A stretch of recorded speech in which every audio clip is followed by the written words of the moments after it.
angiotensin converting enzyme inhibitors, or ACE inhibitors, also known as the PRILs because they end in PRILs. They are considered first line of treatment, and there are 9 available drugs for clinical use. Mechanism of action. So let's first talk about the normal function of ACE. ACE normally converts angiotensin 1 to angiotensin 2. Remember, angiotensin 2 is a very potent vasoconstrictor. So as mentioned earlier, ACE inhibitors inhibit or block ACE to prevent the conversion of angiotensin 1 to angiotensin 2. Therefore, if angiotensin 2 is not produced, then it decreases vasoconstriction. In addition, it also decreases aldosterone secretion, thus decreasing the sodium and water reabsorption, which results in lower blood pressure.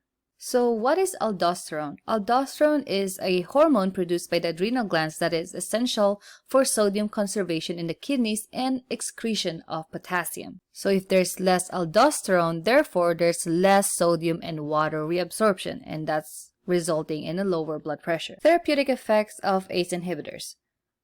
It decreases blood pressure by decreasing constriction, therefore it decreases the systemic vascular resistance, which results in a decreased afterload. In addition, it has renal and vascular protective effects because it interrupts the RAS, therefore it decreases the glomerular filtration pressure, which according to some studies, they have shown that ACE inhibitors reduce proteinuria or protein in the urine, which if we allow that to happen, for protein to come out in the urine, then it can lead to worsening of kidney function, which can result in a more permanent kidney damage.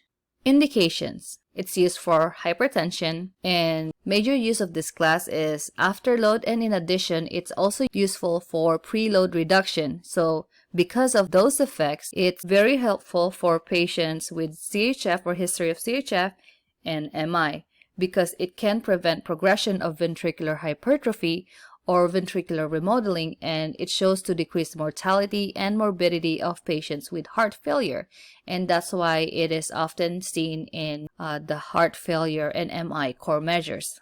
Renal protection in diabetic patients. So this is regardless of the blood pressure. So you may see that some of the diabetic patients that you may encounter are on ACE inhibitors even if they're not diagnosed with hypertension, because of the effect that it prevents diabetic nephropathy. Some precautions. So we have to be very careful when patients are taking other medications that affect the blood pressure, especially if they're on other antihypertensive, as it can lower the blood pressure too much, and that's actually not very good for the patient either. Now, we also want to be careful if the patient has impaired renal function. Although it has some renal protective characteristics, this is 100% excreted through the kidney. So if somebody has renal problems, this can actually make it worse.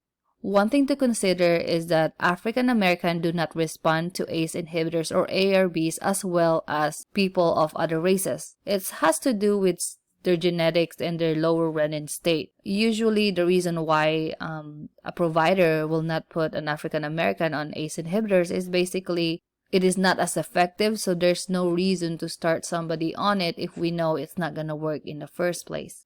Contraindications are reason why we shouldn't give ACE inhibitors to patients. One is baseline hyperkalemia, or increase in potassium levels. As we discussed previously, aldosterone increases retention of sodium, water, and excretion of potassium, which is the action that's being inhibited by ACE inhibitors. Therefore, it results in an increased potassium because the kidneys are unable to excrete potassium as effectively. It is also contraindicated in children, pregnant, and lactating women. Another contraindication is bilateral renal artery stenosis because it can make kidney function worse. Side effects or adverse effects that we would want to know. Most common side effect of ACE inhibitors include dry, non-productive cough. In addition to that, some patients will experience fatigue, dizziness, hyperkalemia, neutropenia. There's also some instances of angioedema. It's rare, but it is potentially fatal. Then, lastly, ACE inhibitors can cause renal impairment. That's why we have to be very careful when it comes to giving it to patients with somewhat of a declining kidney function. Nursing actions, it's important to assess our patient. We need to monitor their blood pressure, especially when we're going to give them the medication, right? So you want to know what their blood pressure is before you give the medication, and hopefully you would want to evaluate as well after giving the medication. Why? Because then you want to know, is the medication effective, or is the effect too much or too little for the patient? In addition, you would want to know the INO, daily weights, and again, monitor for possible side effects.